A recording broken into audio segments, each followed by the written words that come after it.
ಈಗ ಸನ್ roof open ಮಾಡ್ಕೊಂಡು ಹೋಗ್ಬೇಕು, ಸಖತ್ತಾಗಿರುತ್ತೆ. ಏನು ನಿನ್ನ ನಿಗಳಲೀಲೆ ಓಹೋ. ನಮ್ಮ ಫಸ್ಟ್ ಜರ್ನಿ ಮಳೆಯಲ್ಲಿ ನೋಡಿ, ಮಳೆ ಬರುವಾಗ ಸನ್ ರೂಫ್ ಇದ್ರೆ ಸ್ವಲ್ಪ ಕೇರ್ಫುಲ್ ಆಗಿರ್ಬೇಕು. 2 ಸಲ ಓಪನ್ ಮಾಡೋಷ್ಟರಲ್ಲಿ ಫುಲ್ ಸನ್ ರೂಫ್ ಓಪನ್ ಆಯ್ತು ಅಂತ ಹೇಳಿದ್ರೆ ಒಳಗಡೆ ನೀರು ಬರುತ್ತೆ. ನಾವು ಹೋಗ್ತಾನೆ ಇದೀವಿ, ಚಾರ್ಜೇ ಹಾಕಿಲ್ಲ. ನಿನ್ನೆ ಮಧ್ಯಾಹ್ನ ಹೊರಟಿರೋದು ಬೆಂಗಳೂರಿಂದ, ಇದುವರೆಗೂ ನಾವು ಎಲ್ಲೂ ಕೂಡ ಚಾರ್ಜ್ ಹಾಕಿಲ್ಲ. ಈಗ ಮತ್ತೆ 2 ಜನ ಎಂಟ್ರಿ ಆಗಿದ್ದಾರೆ.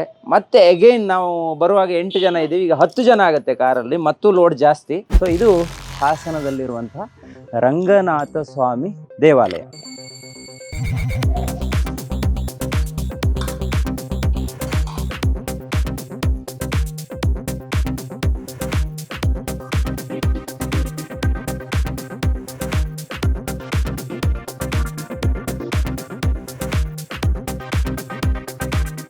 ಈ ಕಲರ್ ಇದೆಯಲ್ಲ, ಬ್ಯೂಟಿಫುಲ್ ಆಗಿ ಕಾಣಿಸುತ್ತೆ. ಬಿಸಿಲಿದ್ರೂ ಕಾಣಿಸುತ್ತೆ, ಮಳೆ ಇದ್ರೂ ಕಾಣಿಸುತ್ತೆ. ನೋಡಿ ಎಷ್ಟು ಚೆನ್ನಾಗಿದೆ. ನೋಡಿ ಹಿಂದ್ಗಡೆ ಇರೋದು ಹಳೇಬೀಡು ದೇವಾಲಯ.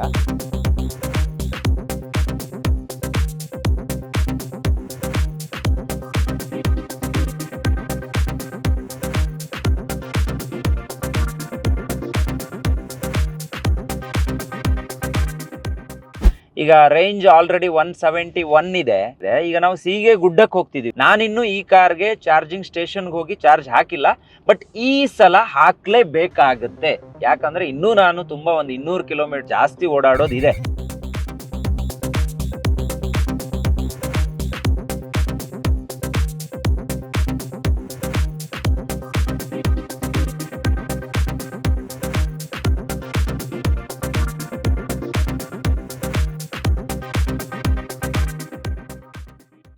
ಈಗ ನಾನು ಚಾರ್ಜ್ ಹಾಕಿದ್ದೀನಿ, ಇಲ್ಲಿದೆ ನೋಡಿ. ಫಸ್ಟ್ ಟೈಮ್ ನಾನು ಫಾಸ್ಟ್ ಚಾರ್ಜಿಂಗ್ ಮಾಡಿದ್ದು, ಇಲ್ಲಿ ತೋರಿಸ್ತಿದೆ ನೋಡಿ. ಸೊ ಈ ಆ್ಯಪ್ ಒಳಗಡೆ ನಾವು ದುಡ್ಡು ಹಾಕಬೇಕು. ಈಗ 250 ರೂಪಾಯಿ ಆಗುವಷ್ಟು ಚಾರ್ಜ್ ಮಾಡಿ ಅಂತ ಹೇಳ್ಬಿಟ್ಟು ಅದಕ್ಕೆ ಓಕೆ ಕೊಟ್ಟಿದ್ದೀನಿ. ಚಾರ್ಜ್ ಆಗ್ತಿದೆ. ಎಷ್ಟು ನಿಮಿಷ ಆಗುತ್ತೋ ಗೊತ್ತಿಲ್ಲ ನನಗೆ, ಒಂದು ಅರ್ಧ ಗಂಟೆಲಿ ಆಗಬಹುದು ಅಂತ ಅಂದ್ಕೊಂಡಿದ್ದೀವಿ. ನಮ್ಮ ಹತ್ರ ಆಲ್ರೆಡಿ 140 ಕಿಲೋಮೀಟರ್ ರೇಂಜ್ ಇರೋದ್ರಿಂದ ಇನ್ನೊಂದು 100 ಕಿಲೋಮೀಟರ್ ಓಡಿದ್ರೆ ಸಾಕು, ನಮ್ಮ ಮನೆಗೆ ಹೋಗುತ್ತೆ. ಆಮೇಲೆ ಮನೇಲಿ ಹಾಕೋಬಹುದು. ಫೈನಲಿ ನಾವು ಬೆಂಗಳೂರಿಗೆ ಬಂದ್ವಿ. ಫುಲ್ ಖಾಲಿ ಬ್ಯಾಟ್ರಿ, 9% ಚಾರ್ಜ್ ಮಾತ್ರ ಇದೆ. ನಾನು ಪವರ್ ಸೇವಿಂಗ್ ಮೋಡ್ಗೆ ಹಾಕ್ಕೊಂಡೆ.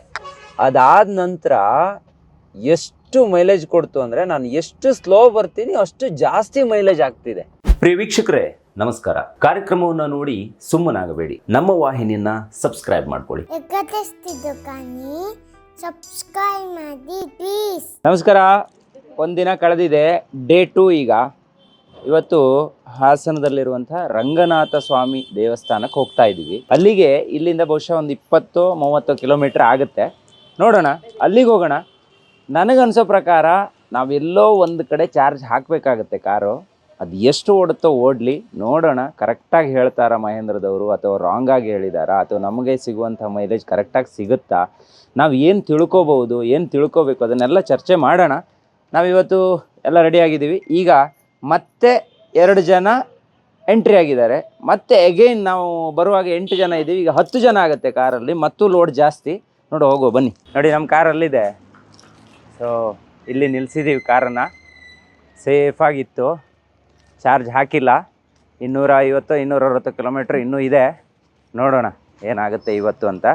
ಕೇವಲ ರಂಗನಾಥ ಸ್ವಾಮಿ ಟೆಂಪಲ್ ಮಾತ್ರ ಅಲ್ಲ, ನಾವು ಇನ್ನೂ 1-2 ಪ್ಲೇಸನ್ನು ಪ್ಲ್ಯಾನ್ ಮಾಡ್ತಾಯಿದ್ದೀವಿ. ಅದರಲ್ಲಿ ಹಳೇಬೀಡು ಕೂಡ ಇದೆ. ಫಸ್ಟ್ ಅಲ್ಲಿಗೆ ಹೋಗ್ಬಿಟ್ಟು ಆಮೇಲೆ ಹಳೇಬೀಡಿಗೆ ಹೋಗೋಣ ಅಂತ ಅಂದ್ಕೊಂಡಿದ್ದೀವಿ. ನೋಡು ಎಷ್ಟಾಗುತ್ತೆ ಅಷ್ಟು ತಿರ್ಗೋಣ. ಏನು ಪೆಟ್ರೋಲ್ ಹಾಕಬೇಕಾಗಿಲ್ಲ, ಡೀಸೆಲ್ ಹಾಕಬೇಕಾಗಿಲ್ಲ ಅಲ್ಲ. So only EV. ನನಗನ್ಸೋ ಪ್ರಕಾರ ಇದು ವರ್ತಿದು. ನಾವು ಎಲ್ಲಾದರೂ ನಿಂತ್ಕೊಂಡು ಚಾರ್ಜ್ ಹಾಕೋದಾದರೂ ಏನೂ ಸಮಸ್ಯೆ ಇಲ್ಲ. ಪೆಟ್ರೋಲ್ ಹಾಕೋದಾಗಿದ್ದರೆ ಇಷ್ಟರಲ್ಲೇ ನಾವು 4-5 ಸಾವಿರ ರೂಪಾಯಿ ಪೆಟ್ರೋಲ್ ಹಾಕಬೇಕಿತ್ತೇನೋ. EV ಆಗಿರೋದ್ರಿಂದ 1,000 ರೂಪಾಯಿ ಖರ್ಚಲ್ಲಿ ಇಷ್ಟೆಲ್ಲ ರೌಂಡು ಹೋಗೋದಕ್ಕಾಗುತ್ತೆ. 450 ಕೊಟ್ಟರೆ ಸಾಕು ರೀ. ನನ್ನ ಪ್ರಕಾರ 450 ವಿತ್ AC ಕೊಟ್ಟರೆ ಸಾಕು. ವಿದೌಟ್ AC 500 ಅಂತೂ ಪಕ್ಕಾ ಬರುತ್ತೆ, ಇದರಲ್ಲಿ ಯಾವ ಡೌಟು ಇಲ್ಲ. ನೋಡುವ ಎಲ್ಲಿ ಚಾರ್ಜ್ ಹಾಕಬೇಕಾಗುತ್ತೆ. ನಾವು ಅಂದ್ಕೊಂಡಿದ್ದೇನು, ಚಾರ್ಜ್ ಹಾಕದೇನೆ ಬೆಂಗಳೂರಿಗೆ ಹೋಗಬೇಕು ಅಂತ. ಸೊ ನಮ್ಮ ಇಲ್ಲಿಗೆ ಬಂದ ಮೇಲೆ ನಮ್ಮ ಪ್ಲ್ಯಾನ್ ಒಂದು ಸ್ವಲ್ಪ ಚೇಂಜ್ ಆಯಿತು. ಇನ್ನೂ ಒಂದು 2-3 ಪ್ಲೇಸಿಗೆ ಹೋಗೋಣ, ವಿಸಿಟ್ ಮಾಡೋಣ ಅನ್ನೋ ಕಾರಣಕ್ಕೆ ನಮಗೆ ಮೇ ಬಿ ಚಾರ್ಜ್ ಹಾಕಬೇಕಾಗಬಹುದು. ಎಷ್ಟಾಗುತ್ತೋ ಅಷ್ಟು ಸುತ್ತೋಣ. ಈಗ ಜರ್ನಿ ಸ್ಟಾರ್ಟ್ ಮಾಡ್ತಾ ಇದ್ದೀವಿ. ನೋಡಿ 261 ರೇಂಜ್ ತೋರಿಸ್ತಿದೆ. 60% ಈಗ ಚಾರ್ಜ್ ಇದೆ ಕಾರಲ್ಲಿ. ನಿನ್ನೆ ಸಂಜೆ ನಾವು ಇಲ್ಲಿ ಕಾರ್ ನಿಲ್ಲಿಸೋರು ಇದುವರೆಗೂ ಎತ್ತಿಲ್ಲ ಕಾರನ್ನ. ಈಗ ಹೊರಟಿದ್ದೀವಿ. ಸೊ ಗಾಡಿ ಒಂದ್ಸಲ ಎಲ್ಲರೂ ನೀವು ನೋಡ್ಬೋದು, ಕಾರಲ್ಲಿ ಇನ್ನೂ ಲೋಡ್ ಜಾಸ್ತಿ ಹಾಕಿದ್ದೀವಿ, ನೋಡೋಣ ಅಂಥೇಳಿ. ಇಲ್ಲಿಂದ ನನಗೆ 24 ಕಿಲೋಮೀಟರ್ ಸಮಥಿಂಗ್ ಏನೋ ತೋರಿಸ್ತಿದೆ. ಅಲ್ಲಿಗೆ ಹೋಗ್ಬಿಟ್ಟು ಅನಂತರ ನಾವು ಹಳೇಬೀಡಿಗೆ ಹೋಗೋಣ ಅಂತ ಪ್ಲ್ಯಾನ್ ಮಾಡಿದ್ದೀವಿ. ನೋಡು ಎಷ್ಟು ರನ್ ಆಗುತ್ತೆ. ನಮಗೆ ಈಗ ಫುಲ್ AC ಬೇಕಾಗುತ್ತೆ, AC-ಲೇ ಇದ್ದೀವಿ. ಎಷ್ಟು ರನ್ ಆಗುತ್ತೋ ಆಗಲಿ, ರೇಂಜ್ ಎಷ್ಟು ಕೊಡುತ್ತೆ ಅನ್ನೋದನ್ನು ನಿಮಗೆ ಆನ್ ಸ್ಕ್ರೀನ್ ಇವತ್ತು ಕ್ಲಾರಿಟಿ ಕೊಡ್ತೀನಿ, ನೋಡ್ತೀರಿ. ನೋಡಿ, ಇದೇ ಹಾಸನಾಂಬ ಟೆಂಪಲ್ಲು. ವರ್ಷಕ್ಕೆ ಒಂದಿಷ್ಟು ದಿನ ಮಾತ್ರ ಓಪನ್ ಆಗುವಂಥ ದೇವಸ್ಥಾನ ಇದು.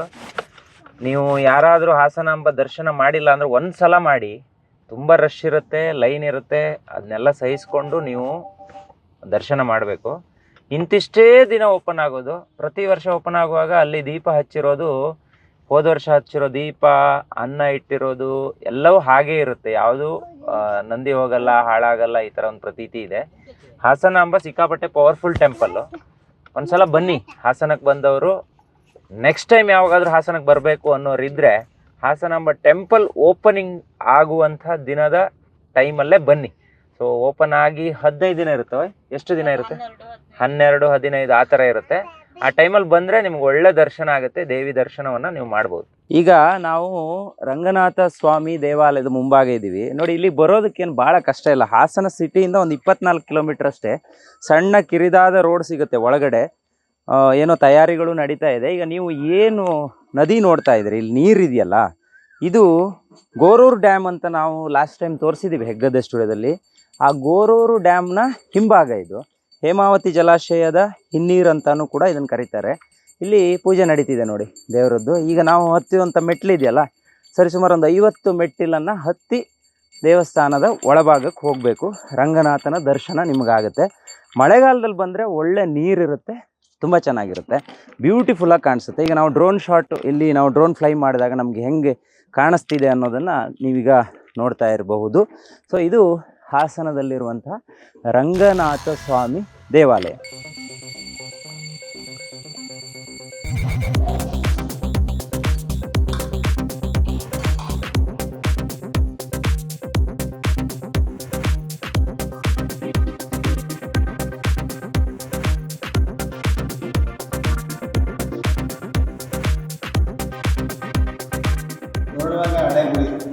ಈ ಗುಡಿ ಇರಲಿಲ್ಲ.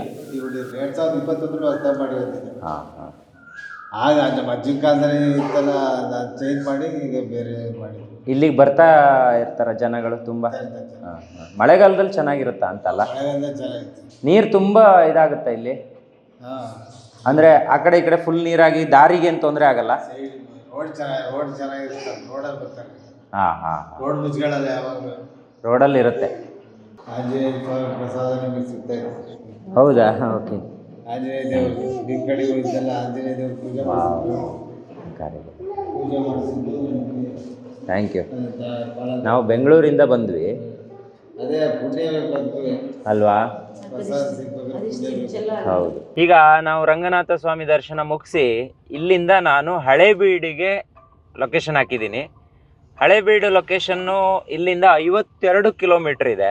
ರೇಂಜ್ ಬಂದುಬಿಟ್ಟು 240 ಇದೆ. ಈಗ ನೋಡುವ, ಅಲ್ಲಿಗೆ ಹೋಗುವಾಗ 190 ಆಗುತ್ತೆ. ಅಲ್ಲಿಂದ ಮತ್ತೆ ನಾವು ಎಗೇನ್ ನಾವು ಉಳ್ಕೊಂಡಿರುವಂಥ ರೂಮ್ಗೆ ಹೋಗಿ ಮತ್ತೆ ನಾವು ಬೆಂಗಳೂರಿಗೆ ಹೊರಡಬೇಕು.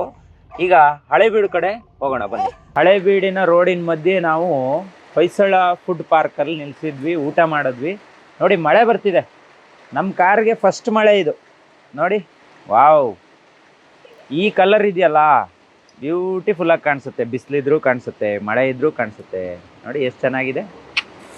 ಈಗ ಸನ್ ರೂಫ್ ಓಪನ್ ಮಾಡ್ಕೊಂಡು ಹೋಗ್ಬೇಕು, ಸಖತ್ತಾಗಿರುತ್ತೆ. ಏನು ನಿನ್ನ ನಿಗಳಲೀಲೆ ಓಹೋ.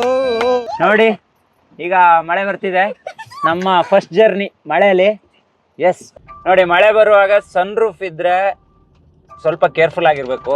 2 ಸಲ ಓಪನ್ ಮಾಡೋಷ್ಟರಲ್ಲಿ ಫುಲ್ ಸನ್ ರೂಫ್ ಓಪನ್ ಆಯಿತು ಅಂತ ಹೇಳಿದ್ರೆ ಒಳಗಡೆ ನೀರು ಬರುತ್ತೆ. ಕೆಲವೊಂದು ಕಾರಲ್ಲಿ ಸೆನ್ಸಾರ್ ವರ್ಕ್ ಆಗೋದಿಲ್ಲ, ಆಫ್ ಆಗಿಬಿಡುತ್ತಂತೆ. ನಾನೀಗ ಒಂದ್ಸಲ ಆನ್ ಮಾಡಿದೆ, ಫುಲ್ ಓಪನ್ ಆಯಿತು. ನೋಡೋಣ ಅಂತ ಹೇಳ್ಬಿಟ್ಟು ಮತ್ತೊಂದು ಸಲ ಆಫ್ ಮಾಡಿದೆ, ಫುಲ್ ಕ್ಲೋಸ್ ಆಯಿತು. ಸೆನ್ಸರ್ ಕರೆಕ್ಟಾಗಿ ವರ್ಕ್ ಆಗಿದೆ ಅಂತ ಅರ್ಥ ಈ ಕಾರಲ್ಲಿ. ನೋಡಿ ಎಷ್ಟು ಚೆನ್ನಾಗಿ ಕಾಣಿಸುತ್ತೆ ಲೈಟು. ಇದೊಂಥರ ಲಕ್ಸುರಿ ರೈಡ್ ಇದು, ತುಂಬ ಚೆನ್ನಾಗಿರುತ್ತೆ. ನಮ್ಮ ಕಾರಿಗೆ ಒಂದು ಮಳೆನೂ ಕೂಡ ಸಿಕ್ತೀಗ. ಸೊ ಇದನ್ನು ನಿಮ್ಗೆ ತೋರ್ಸಂಗಾಯ್ತು. ಈಗ ಹಳೇಬೀಡಿಗೆ ಹೋಗ್ತಿದ್ದೀವಿ ನೋಡಿ, ಇದು ಹಳೇಬೀಡು ರೋಡ್. ಇದು ಇನ್ನೂ ಬಹುಶಃ ಒಂದು 30 ಕಿಲೋಮೀಟರ್ ಇದೆ ನಮಗೆ ರೀಚ್ ಆಗೋದಕ್ಕೆ. ಈಗ ರೇಂಜ್ ಬಂದ್ಬಿಟ್ಟು AC ಹಾಕಿದ್ರೆ ಕಮ್ಮಿ ತೋರಿಸ್ತಿದೆ, 200 ತೋರಿಸ್ತಿದೆ. AC ಆಫ್ ಮಾಡಿದ್ರೆ 215 ಇದೆ. ಮಳೆ ಇರೋದ್ರಿಂದ ನನಗೆ ಗೊತ್ತಿರೋ ಹಂಗೆ ನಿಮಗೆ ಮಳೆಗಾಲದಲ್ಲಿ ಈ ಬ್ಯಾಟ್ರಿ EV ಕಾರ್ಗಳು ಸ್ವಲ್ಪ ಜಾಸ್ತಿ ಮೈಲೇಜನ್ನು ಕೊಡುತ್ತೆ. ಅಂದರೆ AC ಕನ್ಸ್ಯೂಮ್ಷನ್ ಕಡಿಮೆ ಮಾಡ್ತೀವಲ್ಲ, ಹಂಗಾಗಿ ಜಾಸ್ತಿ ಇರುತ್ತೆ.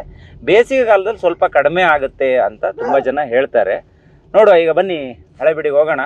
ಹೋಗಿ ಬಂದು ಅನಂತರ ಎಷ್ಟು ಉಳಿಯುತ್ತೆ ಬ್ಯಾಟ್ರಿ ಲೈಫ್ ಅನ್ನೋದನ್ನ ನೋಡೋಣ. ಈಗ 46% ಎನರ್ಜಿ ಬ್ಯಾಟ್ರಿ ಇದೆ, ನೋಡುವ. ನೋಡಿ, ಹಿಂದ್ಗಡೆ ಇರೋದು ಹಳೇಬೀಡು ದೇವಾಲಯ.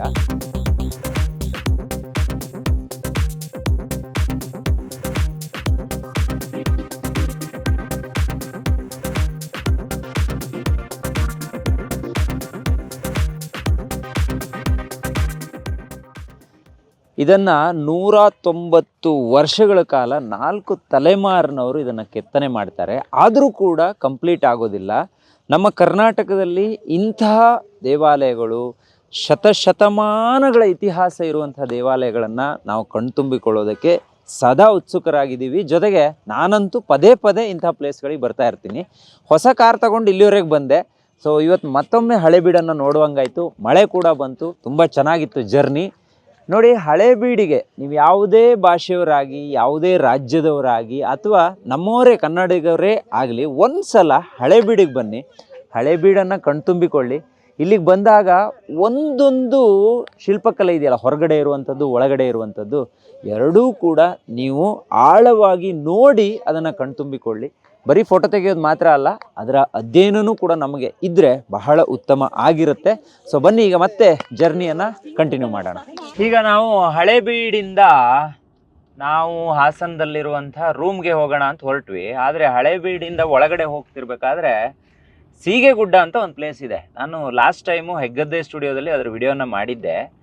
ಸೊ ಇವತ್ತು ನಮ್ಮ ತಾಯಿ ತಂದೆ ಇರೋದ್ರಿಂದ ಅವರಿಗೂ ಇದನ್ನು ತೋರಿಸೋಣ ಅಂತ ಮತ್ತೆ ಪುನಃ ಇನ್ನೊಂದು ಕಡೆ ಟ್ರಿಪ್ ಹೋಗ್ತಾ ಇದ್ದೀವಿ. ನಾನು ಬೆಳಿಗ್ಗೆನೇ ಹೇಳಿದೆ ನಾವು ಇನ್ನೊಂದು 2-3 ಕಡೆ ಪ್ಲ್ಯಾನ್ ಮಾಡ್ತಾ ಇದ್ದೀವಿ ಅಂತ.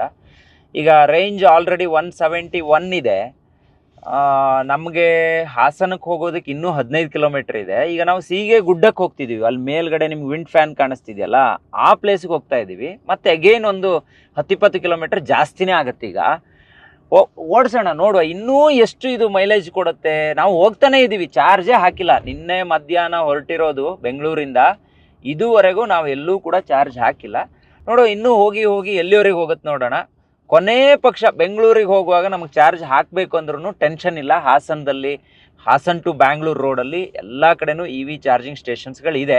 ನಾನಿನ್ನೂ ಈ ಕಾರ್ಗೆ ಚಾರ್ಜಿಂಗ್ ಸ್ಟೇಷನ್ಗೆ ಹೋಗಿ ಚಾರ್ಜ್ ಹಾಕಿಲ್ಲ, ಬಟ್ ಈ ಸಲ ಹಾಕಲೇಬೇಕಾಗುತ್ತೆ. ಯಾಕಂದರೆ ಇನ್ನೂ ನಾನು ತುಂಬ ಒಂದು 200 ಕಿಲೋಮೀಟ್ರ್ ಜಾಸ್ತಿ ಓಡಾಡೋದು ಇದೆ.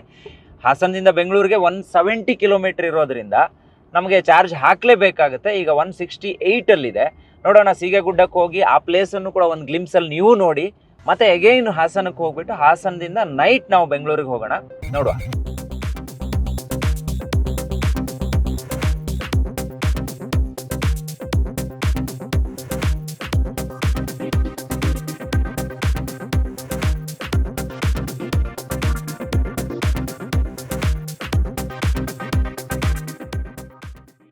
ಈಗ ನಾವು ನಿನ್ನೆ ಮಧ್ಯಾಹ್ನದಿಂದ ಹಾಸನಕ್ಕೆ ಬಂದು ರಾತ್ರಿ ಇಲ್ಲಿ ಸ್ಟೇ ಆಗಿ ಬೆಳಿಗ್ಗೆ ಫಸ್ಟ್ ನಾವು ರಂಗನಾಥ ಸ್ವಾಮಿ ದೇವಾಲಯ, ಆಮೇಲೆ ಹಳೇಬೀಡು, ಆಮೇಲೆ ಮಳೆ ಮಹದೇಶ್ವರ ಟೆಂಪಲ್ಲು, ಇಲ್ಲಿಗೆಲ್ಲ ಹೋಗಿ ಬಂದ್ವಿ. ಸೀಗೆಗುಡ್ಡ ನಿಮಗೆಲ್ಲ ತೋರಿಸಿದ್ದೀನಿ ಆಲ್ರೆಡಿ. ಈಗ ರೇಂಜ್ ನೋಡಿ, ಇದು ನಾರ್ಮಲ್ ಡ್ರೈವ್ ಮೋಡಲ್ಲಿದೆ. ನಿಮಗೆ ರೇಂಜ್ ನೋಡಿದ್ರೆ ಇನ್ನೂ 141 ಕಿಲೋಮೀಟ್ರ್ ಇದೆ. ಇದು ಇನ್ನೂ 141 ಕಿಲೋಮೀಟ್ರ್ ಮೈಲೇಜನ್ನು ಕೊಡುತ್ತೆ. ಈಗ ನಮಗೆ ಏನಾಗಿದೆ ಅಂತ ಹೇಳಿದ್ರೆ, ಈಗ ನೈಟ್ ಡ್ರೈವ್ ಮಾಡಬೇಕು, ಪೇರೆಂಟ್ಸ್ ಇದ್ದಾರೆ. ಸೊ ಹಾಗಾಗಿ ಅವ್ರನ್ನ ನಾನು ಮಧ್ಯ ದಾರಿಲೆಲ್ಲ ನಿಲ್ಲಿಸ್ಕೊಂಡು ಚಾರ್ಜ್ ಹಾಕೋದಕ್ಕೆ ಆಗೋದಿಲ್ಲ. ಸೊ ಹಾಗಾಗಿ ನನಗೆ 170 ಕಿಲೋಮೀಟ್ರ್ ಅವಶ್ಯಕತೆ ಇದೆ. ಖಾಲಿ 170 ಕಿಲೋಮೀಟ್ರೇ ತೋರಿಸುತ್ತೆ ಅಂದಾಗ ನಾವು ಬಾರ್ಡರ್ ಲೈನಲ್ಲಿ ಇಟ್ಕೊಂಡು EV ಕಾರ್ಗಳನ್ನು ಓಡಿಸ್ಬಾರ್ದು. ಎಲ್ಲೋ ಒಂದು ಸಲ ಟ್ರಾಫಿಕ್ ಸ್ಟ್ರಕ್ ಆದರೆ ಅಥವಾ AC ತುಂಬ ಅವಶ್ಯಕತೆ ಇದ್ದಾಗ ಅದು ಡೌನ್ ಆಗೋ ಚಾನ್ಸಸ್ ಕೂಡ ಇರುತ್ತೆ. ಆದರೆ ನಿಮಗೊಂದು ಸತ್ಯ ಹೇಳಬೇಕು ಅಂತ ಹೇಳಿದ್ರೆ, ಖಂಡಿತವಾಗಿಯೂ ಒಳ್ಳೆ ಮೈಲೇಜನ್ನು ಇದು ಕೊಟ್ಟಿದೆ. ಅಂದರೆ ಹತ್ರ 300 ಆಲ್ರೆಡಿ ನಾನು ಕ್ರಾಸ್ ಮಾಡಿದ್ದೀನಿ. ಈಗ ನಿಮಗೆ ನಾನು 300 ಅನ್ನೋದಕ್ಕಿಂತ 280 ಕಿಲೋಮೀಟ್ರು ನಿನ್ನೆ ಫುಲ್ ಚಾರ್ಜರಿಂದ ಓಡಿಸಿದ್ದೀನಿ. ಇನ್ನೂ ಕೂಡ 32% ಬ್ಯಾಟ್ರಿ ಇದೆ. ಸೊ 170 ಕಿಲೋಮೀಟ್ರ್ ನಾನು ಹೋಗಬೇಕಾಗಿರೋದ್ರಿಂದ ಮಿನಿಮಮ್ ನನಗೆ ಇನ್ನೂ ಸ್ವಲ್ಪ ಜಾಸ್ತಿ ರೇಂಜಲ್ಲಿ ನಾನು ಇದ್ದರೆ ಅಂದರೆ ಚಾರ್ಜ್ ಇದ್ದರೆ ನನಗೆ ಅದು ಹೆಲ್ಪ್ಫುಲ್ ಆಗುತ್ತೆ ಅಂತ ಹೇಳಿ ಈಗ ಇಲ್ಲೆಲ್ಲಾದರೂ ನಿಯರ್ ಬೈ ಚಾರ್ಜಿಂಗ್ ಸ್ಟೇಷನ್ ಇದೆಯಾ ಅಂತ ನೋಡಿದೆ. ಹಾಸನದಲ್ಲಿ ಸಿಕ್ಕಾಪಟ್ಟೆ ಇದೆ. ಒಂದು ಜಿಯೋ EV ಚಾರ್ಜಿಂಗ್ ಹಬ್ಬು ಕಾಣಿಸ್ತು. ಸೊ ಅಲ್ಲಿಗೆ ಹೋಗಿ ಈಗ ಚಾರ್ಜ್ ಮಾಡಿಕೊಂಡು ಮತ್ತೆ ನನ್ನ ಪ್ರಯಾಣವನ್ನು ಇನ್ನೂ 1 ಗಂಟೆ ಬಿಟ್ಟು ಊಟ ಮಾಡಿ ಇಲ್ಲಿಂದ ಬೆಂಗಳೂರಿಗೆ ಹೊರಡ್ತಾ ಇದ್ದೀನಿ. ನೀವು ಒಂದ್ಸಲ ಈ ರೇಂಜನ್ನು ನೋಡ್ಬೋದು. ಇನ್ನೂ ಕೂಡ 140 ಕಿಲೋಮೀಟ್ರ್ ಇದೆ. ಆದರೆ ಪೇರೆಂಟ್ಸ್ ಇರೋಕ್ಕೋಸ್ಕರ ಸೇಫರ್ ಝೋನ್ಗೋಸ್ಕರ ನಾನು ಚಾರ್ಜ್ ಹಾಕ್ತಾ ಇದ್ದೀನಿ. ಇಲ್ಲಿ ನೋಡಿ, ಇಲ್ಲಿದೆ ನೋಡಿ, ಇದು ಹೊಸ ಕಾರ್ ಆಗಿರೋದ್ರಿಂದ ನಾನು 150 ಕಿಲೋಮೀಟ್ರ್ ಆಲ್ರೆಡಿ ಬೆಂಗಳೂರಲ್ಲಿ ಓಡಿಸಿದ್ದೆ. ಈಗ 439 ಆಗಿದೆ. ಅಂದರೆ 250, 350, 450 ಅಂದರೆ ನಿಮಗೆ ಒಂದು 20 ಕಮ್ಮಿ, ಒಂದು 280 ಕಿಲೋಮೀಟ್ರ್ ನಿನ್ನೆಯಿಂದ ನಾನು ಓಡಿಸಿದ್ದೀನಿ ಇದನ್ನು. ಈಗ ನನಗೂ ಗೊತ್ತಿಲ್ಲ, ಫಸ್ಟ್ ಟೈಮ್ ನಾನು ಈ ಹೊರಗಡೆ ಚಾರ್ಜಿಂಗನ್ನು ಅವಲಂಬನೆ ಮಾಡಿಕೊಂಡು ಚಾರ್ಜ್ ಹಾಕೋಣ ಅಂತ ಹೋಗ್ತಾ ಇದ್ದೀನಿ. ಅಲ್ಲಿ ಹೆಂಗಿರುತ್ತೆ ಎಕ್ಸ್ಪೀರಿಯೆನ್ಸು ನಂಗೆ ಗೊತ್ತಿಲ್ಲ.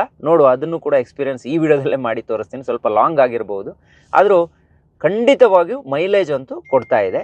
ಖುಷಿಯಾಗಿದೆ. 300 ಇದೆ, ಇಲ್ಲೊಂದು 130, 140 ತೋರಿಸ್ತಿದೆ. ಅಂದರೆ 450 ಅವ್ರು ಏನು ಹೇಳಿದ್ದಾರೆ 460 ಅಂತ ನಮಗೆ ಬೆಂಗಳೂರಿಂದ ತೋರಿಸಿದ್ದು, ಒಂದು 430 ಅಂತೂ ಪಕ್ಕಾ ಕೊಟ್ಟಿದೆ. ಯಾಕಂದ್ರೆ ಲಾಂಗ್ ಬಂದಿರೋದು ಫುಲ್ ಮೆಂಬರ್ಸ್ ಹಾಕ್ಕೊಂಡು ನಾವು ಕಾರಲ್ಲಿ ಬಂದಿರೋದ್ರಿಂದ, ಅಂದರೆ 10 ಜನನೂ ಇವತ್ತು ಟ್ರಾವೆಲ್ ಮಾಡಿದ್ದೀವಿ. ನಿನ್ನೆ 8 ಜನ ಮಾಡಿದ್ವಿ.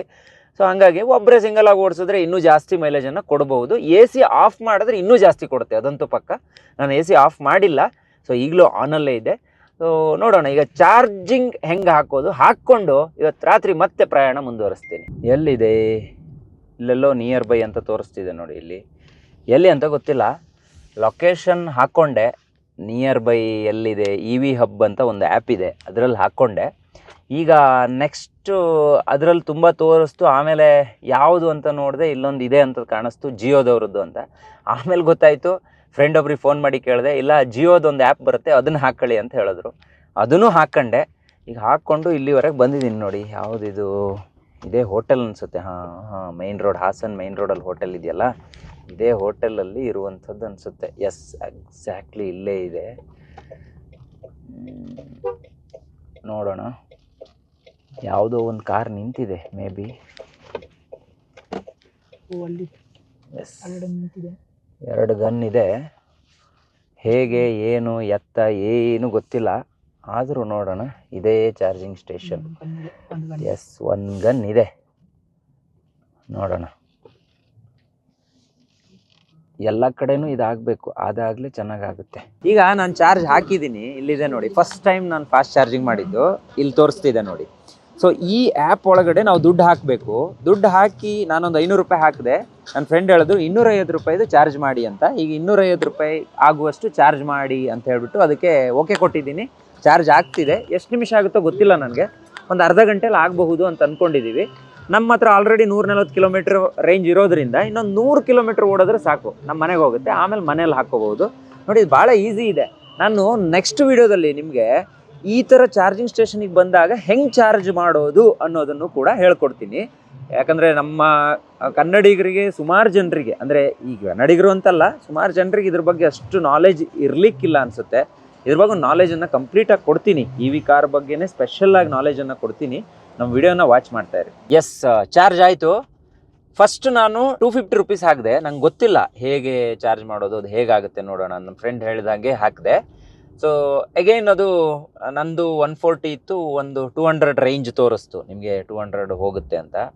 ನೆಕ್ಸ್ಟ್ ನಂಗೆ ಏನು ಅನಿಸ್ತು ಅಂದರೆ, ನೈಟ್ ಅಲ್ವಾ, ಸ್ವಲ್ಪ ಲಾಂಗ್ ಹೋಗೋದ್ರಿಂದ ಎಲ್ಲಾದರೂ ಏನೋ ಮಧ್ಯದಲ್ಲಿ ಎಲ್ಲಾದರೂ AC ಕನ್ಸ್ಯೂಮ್ಷನ್ ಜಾಸ್ತಿ ಆದರೆ ಅಥವಾ ಬೇರೆ ಏನಾದರೂ ಆದರೆ ಬೇಕು ಅಂತ ಹೇಳಿ ಇನ್ನೂ 200 ರೂಪಾಯಿ ಜಾಸ್ತಿ ಹಾಕಿದೆ ನಾನು. ಅಗೈನ್ ಮತ್ತೊಮ್ಮೆ ರೀಚಾರ್ಜ್ ಇದ್ದು ನನ್ನ ಹತ್ರ 500 ರೂಪಾಯಿ ರೀಚಾರ್ಜ್ ಇರೋದ್ರಿಂದ ಮತ್ತೆ 200 ರೂಪಾಯಿ ಮತ್ತೆ ಪ್ರೊಸೀಡ್ ಕೊಟ್ಟೆ, ಮತ್ತೆ ಚಾರ್ಜ್ ಆಯ್ತು ನೋಡಿ. ಈಗ 48% ಚಾರ್ಜ್ ಆಯಿತು. ಅಂದರೆ ನಂದು ಆಲ್ರೆಡಿ 30 ಸಮಥಿಂಗ್ ಏನೋ ಇತ್ತು, 48% ಜಾಸ್ತಿ ಆಯಿತು. ರೇಂಜ್ 241. ಸೊ ಇನ್ನು ನನಗೇನು ತಲೆನೋವಿಲ್ಲ, ಮನೆವರೆಗೆ ಹೋದ್ರೂ 170 ಕಿಲೋಮೀಟ್ರ್ ಹೋದರೂ ಇನ್ನೂ ಒಂದು 60-70 ಕಿಲೋಮೀಟ್ರ್ ಉಳಿಯುತ್ತೆ. ಸೊ ನೋಡೋಣ, ಆ ಜರ್ನಿ ಕಂಟಿನ್ಯೂ ಮಾಡ್ತೀನಿ. ನೈಟ್ ಈಗ ನಾವೊಂದು 2.5 ಅವರ್ ಒಳಗಡೆ ಹೋಗ್ತೀನಿ. ಸ್ವಲ್ಪ ಫಾಸ್ಟಾಗಿ ಹೋಗಬೇಕಾಗುತ್ತೆ, ತುಂಬ ಸ್ಲೋ ಆಗಲ್ಲ. ಹಾಸನ್ ರೋಡಲ್ಲಿ ಓಡಿಸ್ಕೊಂಡು ಕೂತ್ಕೊಂಡಿರೋಕ್ಕಾಗಲ್ಲ, ಸ್ವಲ್ಪ ಫಾಸ್ಟ್ ಹೋಗುತ್ತೆ.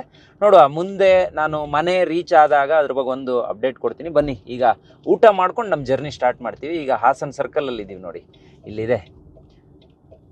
ಸೊ ಹೋಗೋಣ. ರೈಟ್, ಈಗ ಸಮಯ 10:05 ರಾತ್ರಿ ಹೊರಟಿದ್ದೀವಿ ನಾವು. ಈಗ ಬೆಂಗಳೂರು ಕಡೆ ಪ್ರಯಾಣವನ್ನು ಮಾಡ್ತಾ ಇದ್ದೀವಿ. ನೋಡಿ, 227 ಇದೆ ರೇಂಜು. ಸ್ವಲ್ಪ ಮಳೆ ಇರೋದ್ರಿಂದ AC ಕನ್ಸಂಪ್ಷನ್ ಕಡಿಮೆ ಮಾಡಿದ್ದೀವಿ ಅಷ್ಟೇ. ನನ್ನ ಪ್ರಕಾರ ಈ 227 ಏನು ತೋರಿಸ್ತಿದೆ, 220 ಅಂತೂ ಖಂಡಿತ ಕೊಡುತ್ತಿದ್ದು. ನಾವು ಕಂಟಿನ್ಯೂ ಹೋದರೆ ಒಂದು 3 ಅವರ್ಸ್ ಆಗುತ್ತೆ, ಅಂದರೆ ಮಿನಿಮಮ್ ನಾರ್ಮಲ್ ಸ್ಪೀಡಲ್ಲಿ ಹೋದರೆ. ನಾನು ಸ್ವಲ್ಪ ಫಾಸ್ಟಾಗಿ ಹೋಗಬೇಕು ಅಂತ ಅಂದ್ಕೊತಿದ್ದೆ, ಯಾಕಂದರೆ ತುಂಬ ಜನ ಹೇಳ್ತಾರೆ ಫಾಸ್ಟಾಗಿ ಹೋದರೆ ಮೈಲೇಜ್ ಡ್ರಾಪ್ ಆಗುತ್ತೆ ಅಂತ. ಆಮೇಲೆ ಇನ್ನೊಂದು ಏನಂದರೆ, ಇದು ಹೊಸ ಕಾರ್ ಆಗಿರೋದ್ರಿಂದ ಈಗಿರೋ ಪಿಕಪ್ ಇನ್ನು 5 ವರ್ಷ ಆದಮೇಲೆ ಇರುತ್ತೋ ಅಥವಾ ಈಗಿರೋ ಮೈಲೇಜ್ ಇನ್ನು 5 ವರ್ಷ ಆದಮೇಲೆ ಇರುತ್ತೋ ಎಲ್ಲ ನಂಗೆ ಗೊತ್ತಿಲ್ಲ. ಆದರೆ ನಾನಂತೂ ಕಂಟಿನ್ಯೂ ಈ ಕಾರಲ್ಲೇ ಒಂದಿಷ್ಟು ವ್ಲಾಗ್ಸನ್ನು ಮಾಡೇ ಮಾಡ್ತೀನಿ, ನೀವು ಖಂಡಿತ ನೋಡ್ತಾ ಇರಿ. ಈಗ ನಾನು ಬೆಂಗಳೂರು ಕಡೆ ಹೊರಟಿದ್ದೀನಿ. ನೋಡೋಣ, 227 ಇದೆ, 227 ಕೊಡುತ್ತಾ ಅಥವಾ ಏನಾದರೂ ಡ್ರಾಪ್ ಆಗುತ್ತಾ ಅನ್ನೋದನ್ನು ಒಂದು ಸಲ ಚೆಕ್ ಮಾಡೋಣ. ಅಂತೂ ಟೋಟಲಿ ನಾವು ಒಂದು 500 ಕಿಲೋಮೀಟ್ರ್ ಓಡಾಡ್ದಂಗೆ ಆಗುತ್ತೆ. ಈಗ 171 ಕಿಲೋಮೀಟ್ರ್ ಬೆಂಗಳೂರಿಗೆ. ಈಗ ಒಂದು 2 ಕಿಲೋಮೀಟ್ರ್ ಮುಂದೆ ಬಂದೆ, 169 ಇಲ್ಲಿ ತೋರಿಸ್ತಿದೆ ನೋಡಿ ಬೆಂಗಳೂರಿಗೆ. ಸೊ ಹೋಗೋಣ, ನೋಡುವ ಎಷ್ಟು ಕಿಲೋಮೀಟ್ರ್ ಕೊಡುತ್ತೆ ಚೆಕ್ ಮಾಡೋಣ. ಅದಾದ ನಂತರ ಕೊನೆಯಲ್ಲಿ ಒಂದಿಷ್ಟು ಪಾಯಿಂಟ್ಸ್ಗಳನ್ನು ನಿಮ್ಗೆ ಹೇಳ್ತೀನಿ. ಯಾರ್ಯಾರು EVಯನ್ನು ಖರೀದಿ ಮಾಡಬೇಕು ಅಂತ ಅಂದ್ಕೊಂಡಿದ್ದೀರಾ, ನಿಮ್ಮೆಲ್ಲರಿಗೂ ಕೂಡ ಈ ವಿಡಿಯೋ ಸಖತ್ ಇಷ್ಟ ಆಗಿರುತ್ತೆ ಅಂತ ನಾನು ಭಾವಿಸಿದ್ದೀನಿ. ಯಾಕಂದರೆ 2 ದಿನದಿಂದ ಕಂಟಿನ್ಯೂ ಜರ್ನಿ ಮಾಡ್ಕೊಂಡು ವಿಡಿಯೋ ಮಾಡ್ತಾ ಇದ್ದೆ. ನೋಡುವ, ಬನ್ನಿ ಹೋಗೋಣ. ಈಗ ಬೆಂಗಳೂರು ಮನೆಗೆ ತಲುಪೋಣ. 12 ಗಂಟೆ 49 ನಿಮಿಷಕ್ಕೆ ನಾನು ರೀಚ್ ಆಗ್ತೀನಿ ಮನೆಗೆ. ಹತ್ರ 2.5-3 ಗಂಟೆ ಜರ್ನಿ. ಖಾಲಿ ಇರುತ್ತೆ ರೋಡು, ಫಾಸ್ಟಾಗಿ ಹೋಗೋಣ. ಫೈನಲಿ ನಾವು ಬೆಂಗಳೂರಿಗೆ ಬಂದ್ವಿ. 171 ಕಿಲೋಮೀಟ್ರ್ ಜರ್ನಿ ಮಾಡಿದ್ವಿ. ಸ್ವಲ್ಪ ಫಾಸ್ಟಾಗಿ ಬಂದಿದ್ದೆ ನಾನು. 120 ಸ್ಪೀಡು, 100 ಸ್ಪೀಡು, 90 ಸ್ಪೀಡು, 110 ಸ್ಪೀಡಲ್ಲೆಲ್ಲ ಬಂದಿದ್ದೆ. 125 ತನಕ ಹೊಡೆದಿದ್ದೆ ಗಾಡಿ. ನಾವೇನು ರೇಂಜ್ ನೋಡಿದ್ವಿ, ಒಂದು 40 ಉಳಿಬಹುದು ಅಂತ ನಾನಲ್ಲಿ ಏನು ಸ್ಟಾರ್ಟಿಂಗ್ ಹೇಳಿದ್ದೆ, ಹಾಗೆ ಆಗಿದೆ ನೋಡಿ. ಇಲ್ಲಿ ನೋಡಿ, ಫುಲ್ ಖಾಲಿ ಬ್ಯಾಟ್ರಿ, 9% ಚಾರ್ಜ್ ಮಾತ್ರ ಇದೆ. ಒಂದು ಥಿಂಗ್ ಏನಾಯಿತು, ಈ 9SL ಅಂತ ಹೇಳಿದ್ರೆ ಹತ್ರ ಇನ್ನೇನು 60 ಕಿಲೋಮೀಟ್ರ್ ಓಡುತ್ತೆ ಅನ್ನೋ ಟೈಮಲ್ಲಿ ಕರೆಕ್ಟಾಗಿ ಪವರ್ ಸೇವಿಂಗ್ ಮೋಡಿಗೆ ಹಾಕ್ಕೊಳ್ಳಿ. ಪವರ್ ಸೇವಿಂಗ್ ಮೋಡ್ಗೆ ನೀವು ಹಾಕ್ಕೊಂಡ್ರೆ ನಿಮಗೆ ಮೈಲೇಜ್ ಡ್ರಾಪ್ ಆಗಲ್ಲ, ಇಲ್ಲ ಅಂದರೆ ಬೇಗ ಹೋಗುತ್ತೆ ಅಂತ ಒಂದು ಮೆಸೇಜ್ ಬಂತು. ನಾನು ಪವರ್ ಸೇವಿಂಗ್ ಮೋಡ್ಗೆ ಹಾಕ್ಕೊಂಡೆ. ಅದಾದ ನಂತರ ಎಷ್ಟು ಮೈಲೇಜ್ ಕೊಡ್ತು ಅಂದರೆ, ನಾನು ಎಷ್ಟು ಸ್ಲೋ ಬರ್ತೀನಿ ಅಷ್ಟು ಜಾಸ್ತಿ ಮೈಲೇಜ್ ಆಗ್ತಿದೆ. ನಾನು ಅದೇ ಮೋಡಲ್ಲೇ ಬಂದಿದ್ದಿದ್ರೆ ಬಹುಶಃ ರೇಂಜ್ ಇಷ್ಟೊಳಗೆ ಫುಲ್ ಖಾಲಿ ಆಗಿಬಿಟ್ಟಿರೋದು. ಒಂದು EV ತಗೊಳ್ಳೋರಿಗೆ ಒಂದು ಸಜೆಷನ್ ನಂದು, ಅದರಲ್ಲೂ ಈ ಥರ ಮಹೇಂದ್ರ ಗಾಡಿ 9S ಯಾರು ತಗೋಬೇಕು ಅಂತ ಅಂದ್ಕೊಂಡಿದ್ದೀರಾ, ನಿಮಗೆ ಟಾಪ್ ಎಂಡ್ 79 ಕಿಲೋವ್ಯಾಟ್ಗೆ ಹೋದರೆ ಈ ಥರದ ಪ್ಲಸ್ ಪಾಯಿಂಟ್ಗಳಿದೆ. ಅಂದರೆ ಈಗ ಪದೇ ಚಾರ್ಜಿಂಗ್ ಸ್ಟೇಷನ್ನ ಹುಡುಕಬೇಕಾಗಿಲ್ಲ, ಸ್ವಲ್ಪ ಜಾಸ್ತಿನೇ ಬ್ಯಾಟ್ರಿ ಬ್ಯಾಕಪ್ ಇರೋದ್ರಿಂದ ಎಲ್ಲೋ ಒಂದು ಕಡೆ ಭಯ ಇರೋದಿಲ್ಲ. ನೋಡಿ, ಇನ್ನೂ ನಮ್ಮ ಮನೆಗೆ 2.2 ಕಿಲೋಮೀಟ್ರ್ ಇದೆ, ಇಲ್ಲಿ 40 ಕಿಲೋಮೀಟ್ರ್ ರೇಂಜ್ ಇದೆ. 90% ಓನ್ಲಿ 9% ಮಾತ್ರ ಬ್ಯಾಟ್ರಿ ಬ್ಯಾಕಪ್ ಇದೆ. ಈಗ ನಾನು ಎಷ್ಟು ಸ್ಲೋ ಹೋಗ್ತೀನಿ ಅಷ್ಟು ನನಗೆ ಚಾರ್ಜು ಉಳಿತಾ ಹೋಗುತ್ತೆ. ಕೆಲವೊಬ್ರು ಮಾತಾಡೋದನ್ನು ನಾನು ನೋಡಿದೆ, ಅದು 400 ತೋರಿಸುತ್ರಿ, ಅದು ಆಮೇಲೆ 300 ಕೊಡೋದು, 280 ಕೊಡೋದು, ಹಿಂಗೆಲ್ಲ ಮಾತಾಡ್ತಾರೆ. ಆದರೆ ಹೌದು, ಅದು ಕೂಡ ಹೌದು. ನಾನು ಫಾಸ್ಟ್ ಬಂದಾಗ ಸಿಕ್ಕಾಪಟ್ಟೆ ಮೈಲೇಜ್ ಡ್ರಾಪ್ ಆಯಿತು. ಯಾವಾಗ ಸ್ಲೋ ಒಂದು 60-70 ಸ್ಪೀಡಲ್ಲಿ ಬಂದೆ, ಅದರಲ್ಲೂ 50 ಎಲ್ಲ ಬಂದಾಗ ಸಿಕ್ಕಾಪಟ್ಟೆ ಮೈಲೇಜ್ ಸಿಗುತ್ತೆ ನಿಮಗೆ. ಈ ವಿಚಾರನ ನೀವು ಅರ್ಥ ಮಾಡ್ಕೊಳ್ಳೇಬೇಕು. ಯಾಕಂದರೆ ಇಲ್ಲಿ ಒಂದು 2-3 ತಿಂಗಿದೆ. ಒಂದು, ನಾವು ಇದಕ್ಕೆ ಸೆಟ್ ಆಗಬೇಕು. ನಾವೆಲ್ಲ ಪೆಟ್ರೋಲ್ ಡೀಸೆಲ್ ವೆಹಿಕಲ್ಗಳಿಗೆ ಸೆಟ್ ಆಗಿಬಿಟ್ಟಿದ್ದೀವಿ, ಎಲ್ಲಂದ್ರಲ್ಲಿ ಹಾಕ್ಕೊತೀವಿ, ಓಡ್ತೀವಿ, ಬರ್ತೀವಿ, ಆ ಥರ ಇದೆ. ಇಲ್ಲಿ ಆ ಥರ ಆಗೋದಿಲ್ಲ. ಎಲ್ಲಿ ಚಾರ್ಜಿಂಗ್ ಸ್ಟೇಷನ್ಸ್ಗಳಿರುತ್ತೆ, ನಾನು ಎಲ್ಲಿ ಡೆಸ್ಟಿನಿ ಎಲ್ಲಿದೆ ನಂದು, ನಾನು ಒಂದಿಷ್ಟು ಪ್ಲ್ಯಾನ್ಗಳನ್ನು ಮಾಡಿಯೇ ಇ ವಿ ಕಾರಲ್ಲಿ ಹೋಗಬೇಕಾಗತ್ತೆ. ನಂಬರ್ 1. ಎರಡನೇದೇನಪ್ಪ ಅಂತ ಹೇಳಿದ್ರೆ, ತುಂಬ ಆಗು ಹೋಗುಗಳು ಮಾತುಗಳು ನಡೀತಾ ಇದೆ. ನನಗೆ ಬೇರೆ ಕಾರ್ಗಳು ಅಷ್ಟು ಚೆನ್ನಾಗಿ ಗೊತ್ತಿಲ್ಲ, ಆದರೆ ಮಹೀಂದ್ರದ 9S ನಾನು ತಗೊಂಡಿರೋದ್ರಿಂದ ಇದ್ರ ಬಗ್ಗೆ ನಾನು ಸುಮಾರು ಸ್ಟಡಿ ಮಾಡಿದ್ದೀನಿ. ನನಗೂ ಒಂದು ನಾಲೆಜ್ ಈಗ ಬಂದಿದೆ. ನೀವು ಈ ಕಾರ್ಗಳನ್ನು ಖರೀದಿ ಮಾಡಿದ್ರೆ ಬಹುಶಃ ಸುಮಾರು ಸೇವ್ ಆಗುತ್ತೆ, ಮನಿ ಅಂತೂ ತುಂಬ ಸೇವ್ ಆಗುತ್ತೆ ಅನ್ನೋದು ಸತ್ಯ. ಯಾಕಂದರೆ ಈಗ ನಾನು ಹಾಸನಕ್ಕೆ ನಿನ್ನೆ ಮಧ್ಯಾಹ್ನದಿಂದ ಇವತ್ತಿನವರೆಗೂ ನಾನು ಓಡಾಡ್ತಾ ಇದ್ದೀನಲ್ಲ, ನಾನು ಖರ್ಚು ಮಾಡಿದ್ದು ಒಂದು ಮನೆ ಕರೆಂಟು, ಇನ್ನೊಂದು ಇವತ್ತು ಖರ್ಚು ಮಾಡಿರೋಂಥ 450 ರೂಪಾಯಿ ಅಷ್ಟೇ. ಸೊ ಟೋಟಲ್ ಬೇರೆ ಬೇರೆ ಎಕ್ಸ್ಪೆನ್ಸಸ್ ಆಗುತ್ತೆ. ಅದು ಬಿಟ್ಟು ನಾನು ಹೇಳಿದ್ದು ಕಾರಿನ ವಿಚಾರಕ್ಕೆ ಮಾತ್ರ. ನೋಡಿ, ಇನ್ನೂ 9% ಇದೆ. ಸೊ ಈ 9% ಖಂಡಿತವಾಗಿ ಮನೆಗೆ ಹೋಗುವವರೆಗೂ ಇರುತ್ತೆ ಅಂತ ನಂಬಿದ್ದೀನಿ. ಗೊತ್ತು ನನಗೆ ಅದು ಇದ್ದೇ ಇರುತ್ತೆ, ಯಾಕಂದರೆ ಪವರ್ ಸೇವಿಂಗ್ ಮೋಡಲ್ಲಿದೆ. ಪವರ್ ಸೇವಿಂಗ್ ಮೋಡ್ ಇರೋದ್ರಿಂದ ಇದೊಂದು ಬೆನಿಫಿಟ್ ಇದೆ. ಇನ್ನೊಂದು, ನಾವು ಹೋಗಿದ್ದು 7-8 ಜನ, ಹಂಗಾಗಿ ಗಾಡಿ ಕೂಡ ಲೋಡ್ ಇತ್ತು, ವೆಯ್ಟ್ ಇತ್ತು. ಮತ್ತು ಲಾಂಗ್ ಡಿಸ್ಟೆನ್ಸ್ ಅಂದರೆ 170 ಕಿಲೋಮೀಟ್ರ್ ಒಂದೇ ಸ್ಟ್ರೆಚ್ಚಲ್ಲಿ ಹೋಗಿರೋದ್ರಿಂದ, ಮತ್ತು ರೋಡ್ ತುಂಬ ಚೆನ್ನಾಗಿರೋದ್ರಿಂದ ಗಾಡಿ ಫಾಸ್ಟಾಗಿ ಓಡುತ್ತೆ. ಅದರಲ್ಲಿ ಯಾವುದೇ ಇದಿರೋದಿಲ್ಲ, ನಿಮಗೆ ಮೈಲೇಜು ಡ್ರಾಪ್ ಆಗೇ ಆಗುತ್ತೆ. ನಾವು ಒಂದು ಥಿಂಗ್ ಏನು ತಿಳ್ಕೊಬೇಕು ಅಂತ ಹೇಳಿದ್ರೆ, ಇಲ್ಲಿಗ 160 ರೇಂಜ್ ಕೊಟ್ಟರೆ ಅದು ಒಂದು 140 ಇಲ್ಲ 130 ತನಕ ಕೊಡುತ್ತೆ ಅಂತ ಮೈಂಡಲ್ಲಿ ಇಟ್ಕೋಬೇಕು. ಆಮೇಲೆ ಹೇಳೋರು 1000 ಹೇಳ್ತಾರೆ, ಯಾಕಂದರೆ ಅವರ ಕೆಪಾಸಿಟಿ, ಅವರ ಡ್ರೈವಿಂಗ್ ಏನಂತಾರೆ ಸ್ಟೈಲ್ ಕೂಡ ಇಲ್ಲಿ ಡಿಪೆಂಡ್ ಆಗುತ್ತೆ. ಯಾಕಂದರೆ ಅವರೇನೋ ಸಿಕ್ಕಾಬಟ್ಟೆ ಫಾಸ್ಟ್ ಹೋದರೆ 400 ಕೊಡೋದು 280 300 ಕೊಡಬೇಕಾಗತ್ತೆ. ಅದು ಅವ್ರವ್ರು ಬಿಟ್ಟಿರೋದು. ಆದರೆ ತುಂಬ ರ್ಯಾಶ್ ಆಗಿ ಡ್ರೈವ್ ಮಾಡಿದೆ, ಒಂದು ಕಾಮ್ ಆ್ಯಂಡ್ ಕೂಲ್ ಆಗಿ ನೀವು ಹೋದರೆ ಖಂಡಿತ ಇವ್ರೇನು ಹೇಳಿದ್ದಾರೆ ಆ ರೇಂಜ್ ಕೊಡುತ್ತೆ. ಮಹೀಂದ್ರ XEV 9S ಖಂಡಿತವಾಗಿಯೂ ನಮಗೆ ಕೊಟ್ಟಿದೆ. ಎಲ್ಲೋ ಒಂದು ಕಡೆ ನನಗೂ ಭಯ ಆಯಿತು, ಏನಪ್ಪ ಇದು ರೇಂಜ್ ತುಂಬ ಕಡಿಮೆ ಆಗ್ತಿದೆ, ಏನು ಮನೆ ತನಕ ಹೋಗುತ್ತಾ ಅಂತ. ನಿಮಗೆ ಇಲ್ಲಿ ತೋರಿಸ್ತಿದ್ದೀನಿ ನೋಡಿ. ಸೊ ರೆಡ್ಡಲ್ಲಿ ತೋರಿಸ್ತಿದೆ 9% ಬ್ಯಾಟ್ರಿ ಇದೆ ಅಂತ. ಈಗ ನಾನು ಎಷ್ಟು ಸ್ಲೋ ಆಗಿ ಹೋಗ್ತಿದ್ದೀನಿ ಅಷ್ಟು ಇನ್ನೂ ಇನ್ಕ್ರೀಸ್ ಆಗ್ತಾ ಇದೆ. ಈ ರೀಜನ್ ಒಂದು ಕೆಪಾಸಿಟಿ ಇದೆಲ್ಲ, ಇದು ಕೊಟ್ಟಿರುವಂಥ ಟೆಕ್ನಾಲಜಿ ಅದು ತುಂಬ ಹೆಲ್ಪ್ಫುಲ್ ಆಗ್ತಾ ಇದೆ. ತಗೊಳ್ಳೋರಿಗೆ ಎಲ್ಲ ಕಡೆನೂ ಚಾರ್ಜಿಂಗ್ ಸ್ಟೇಷನ್ಗಳು ಸದ್ಯದಲ್ಲೇ ಆಗ್ಬೋದು. ಸೊ ಇದು 9S ಜೊತೆಗೆ ನಾವು ಇಲ್ಲಿಂದ ಹಾಸನ್ನಿಂದ ಬೇರೆ ಬೇರೆ ಪ್ಲೇಸ್ಗಳಿಗೆ ಹೋಗಿ 1 ರೌಂಡ್ ಟ್ರಿಪ್ ಮಾಡಿರುವಂಥ ವಿಡಿಯೋ. ಕಂಪ್ಲೀಟಾಗಿ 2 ದಿನ ಚಿತ್ರೀಕರಣ ಮಾಡಿ ನಿಮಗೆ ಕೊಟ್ಟಿದ್ದೀವಿ. ಏನು ಅನಿಸ್ತು ಅನ್ನೋದನ್ನು ದಯವಿಟ್ಟು ಕಮೆಂಟ್ ಬಾಕ್ಸಲ್ಲಿ ಬರೀರಿ. ಇನ್ನೂ ಪ್ರಶ್ನೆಗಳಿದ್ರೆ ಬರೀರಿ, ಖಂಡಿತ ಮುಂದಿನ ವಿಡಿಯೋದಲ್ಲಿ ನಾನು ಆನ್ಸರ್ ಕೊಡ್ತೀನಿ. ಆ್ಯಂಡ್ ಒನ್ ಮೋರ್ ಥಿಂಗ್, ಈ ಕಾರ್ನ ವ್ಲಾಗ್ ಇದೆಯಲ್ಲ, ಇದನ್ನು ಕಂಟಿನ್ಯೂ ಮಾಡ್ತೀನಿ. ನನಗೇನಾದರೂ ಪ್ರಾಬ್ಲಮ್ ಆದರೂ ಕೂಡ ನಾನು ಇದನ್ನು ನನ್ನ ವಿಡಿಯೋ ಮುಖಾಂತರ ನಿಮಗೆ ಹೇಳ್ತೀನಿ. ಏನಾದರೂ ಪ್ಲಸ್ ಆದರೂ ಕೂಡ ಈ ವಿಡಿಯೋ ಮುಖಾಂತರ ಹೇಳ್ತೀನಿ. ಮಹೀಂದ್ರ 9S ನಾನು ಓಡಿಸ್ತಿರುವಂಥ ಕಾರು. ನೋಡೋಣ ಮುಂದೆ ಬೇರೆ ಯಾವ್ದಾದ್ರು ಕಾರ್ ಸಿಕ್ಕರೂ ಕೂಡ ಅದರ ರಿವ್ಯೂವನ್ನು ಕೊಡ್ತೀನಿ. ಆದರೆ ಈ ಕಾರನ್ನು ಯಾರು ಬೈ ಮಾಡಬೇಕು ಅಂದರೆ ಕಣ್ಣು ಮುಚ್ಕೊಂಡು ಬೈ ಮಾಡ್ಬೋದು. ಆರಾಮಾಗಿ ತಗೊಳ್ಳಿ, ಪೆಟ್ರೋಲನ್ನ ಸೇವ್ ಮಾಡಿ.